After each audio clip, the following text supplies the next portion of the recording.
It's widely agreed upon that the summer of 2008 changed summer blockbusters forever. Both Iron Man and The Dark Knight hit theaters within 2 months of each other, a turning point in superhero cinema. The Dark Knight was the bigger critical and financial monster at the time, but Iron Man had the longer tail. With 2 decades of the MCU behind us now, it's arguably the more culturally significant film of the two. I don't disagree with any of this for 2008, but the summer that I'm more interested in is the summer of 2005, the summer of Wedding Crashers and The 40-Year-Old Virgin. Wedding Crashers was the bigger hit of the two, both financially and in terms of pure cultural saturation that summer, but The 40-Year-Old Virgin was the more influential film. It's the one that essentially invented what we now just call the Apatow house style, the specific blend of raunch and sincerity, improv-heavy ensembles, and very R-rated jokes sitting right next to the actual emotional stakes. 21 years later, both movies are still name-checked constantly by people my age, and honestly by people younger than me too, who weren't even alive when these movies came out. This whole train of thought kicked off at a dinner a while back. As tends to happen when I'm in a room, the conversation drifts towards movies, and specifically towards everyone's favorite rom-coms, which eventually widen out into favorite comedies generally. Wedding Crashers got name-dropped more than once.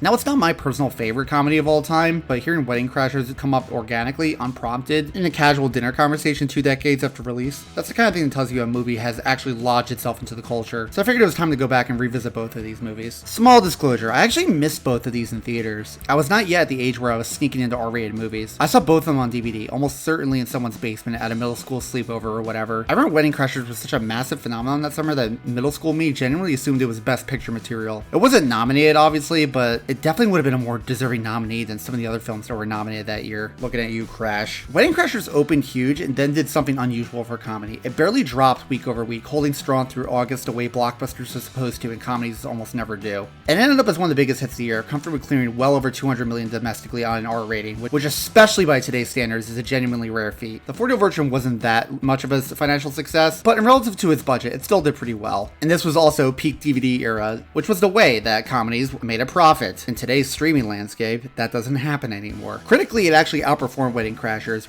Critics treated it less like a raunchy summer cash-in and more like a genuine discovery, with the arrival of a new voice in Apatow. Wedding Crashers won the box office war that summer, but the 40-year-old version won the argument about where comedy was headed next. I think Wedding Crashers still works. What actually holds this movie together 21 years together, I think it comes down to the chemistry between Vince Vaughn and Owen Wilson. Their established star personas, between Vaughn's motor-mouth live-wire energy and Wilson's laid-back, wounded romantic, their personas are weaponized here about as effectively as they ever have been in either of their careers. I'd argue to this day, this is still how the public views both of them. Wedding Crashers essentially clarified their screen images for the next 2 decades. The supporting cast is absolutely stacked between Rachel McAdams, Christopher Walken, Bradley Cooper, and Isla Fisher. Everyone in this movie is working at full capacity. And then, of course, who could forget? There's Will Ferrell's extended cameo in the third act, which operates at almost the same level as David Lynch's cameo at the end of The Fabelmans. Just someone strolling into someone else's movie and nearly walking away with the whole thing. What strikes me now, revisiting this now at this stage of my life, as opposed to when I was a 14-year-old watching it in a basement, both of these movies were dealing with adult material I was years away from actually understanding. Sex, intimacy, relationships, marriage, the whole world of adult partying and adult disappointment. All the fun stuff as far as 14-year-old me was concerned. Back then, I read the 40-year-old version as something closer to our cautionary tale. Watching Wedding Crashers now, I think it's doing something similar, just less obviously. I'll say the quiet part out loud now.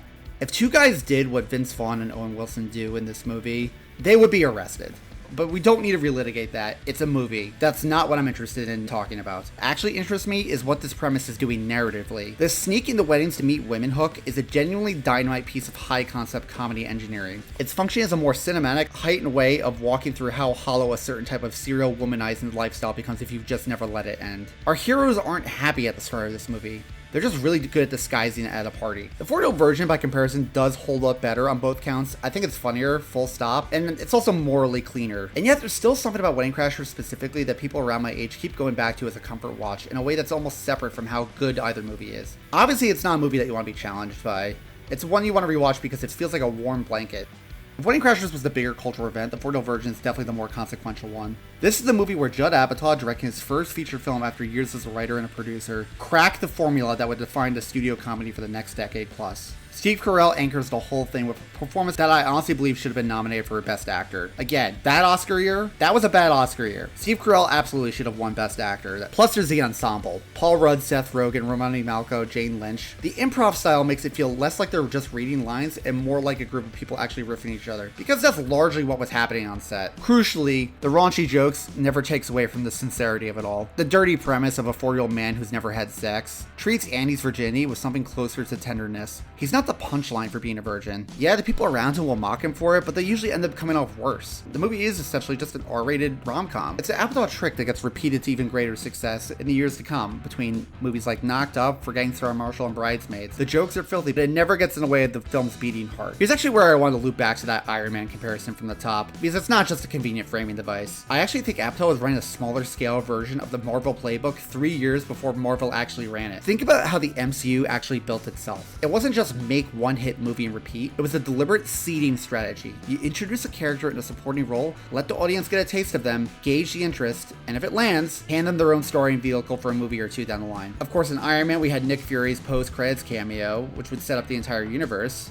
which inspired how minor characters would get planted in one film to specifically be paid off in another. Apatow was doing a much smaller scale version of this in 2005. Seth Rogen shows up in the 4-reel version as one boy in the ensemble, a funny, memorable, but very much a supporting player in Steve Carell's movie. This was his introduction. The audience got a little taste, and it clearly landed because 2 years later, Rogen wasn't the supporting player. He's the lead of Knocked Up, his own starring vehicle. And in Knocked Up, we have Jason Segel, who, the following year, gets Forgetting Sarah Marshall. This wasn't an accident. This was an incubation system that Apatow would engineer. You start small with a supporting role, see if they got any ideas for a movie, and run with it. Jonah Hill was introduced in key roles in both The 4-Year-Old Virgin and Knocked Up. And guess what? He's then carrying Superbad. The same can be said for Kristen Wiig, who was coming from SNL, but she was getting tiny roles in Knocked Up before she was handed Bridesmaids, which not only did she co-lead, but she co-wrote. That's a very similar engine that Kevin Feige would later get credited as some kind of visionary for. But Marvel had post-credit scenes to that 10-year plan on a whiteboard. Much more ambitious, but you could kind of see how Apatow was doing something similar of his gut instincts. So when people talk about 2008 as the summer that taught Hollywood how to build a cinematic universe, I push back gently and say the blueprint was already sitting there in a smaller way. Put both these movies side by side and basically get the DNA of mid-2000s to mid-2010s American comedy in one summer. Wedding Crashers gives you the star vehicle, high concept, big swing studio comedy, the kind of movie built to open huge on a July weekend and dominate the cultural conversation for a month. The 4-Year-Old Virgin gives you the more character-driven, ensemble-based, emotionally sincere version of the same raunchy sensibility. This version becomes a pipeline for an entire generation of comedic talent to move forward from supporting roles into leading ones. Everyone involved in these two movies went on to define comedy for the next decade. Apatow became a house style onto himself. Rogen became a movie star and a bit of a mogul. The Vaughn Wilson pairing became a very known commodity. That got recycled a few times afterwards. They're even doing commercials together now. It is a bit of a bummer to look back at 2005 compared to where we are now. A studio comedy opening wide in the summer against actual competition and still clearing $200 million was newsworthy, but not that shocking. This was a thing that kind of happened with some regularity. Comedies used to be a reliable, bankable theatrical category, the same way action movies or horror movies are treated today. Fast forward to now, and original studio comedies barely get wide theatrical releases at all. The mid-budget, star-driven comedy, the exact category Wedding Crashers and The 4-Year-Old Virgin belong to, has largely been squeezed out of theaters entirely and rerouted straight to streaming. The films that still do open theatrically tend to be sequels, franchise extensions, or projects built around an existing IP like The Naked Gun. The problem is that the pipeline is now gone. The pathway that turned Rogen from a supporting player into a leading man doesn't exist really anymore, mostly due to the lack of a theatrical comedy release. It's not the note I want to end on, because I do think there are signs that this is kind of being corrected a bit. The whole cinematic universe model has imploded. Obviously, Spider-Man and Avengers Doomsday are going to be huge, but look at Supergirl. It didn't work. Audiences are just craving movies that just feel theatrical. Look at the success of Backrooms and Obsession. Maybe there's a YouTuber filmmaker that just needs their big break with a movie to make a comedy instead of a horror movie. I'd like to think that's coming. But looking back, we had the blueprint 21 years ago. 2 movies, 1 summer, an entire decade of comedy that followed in their footsteps.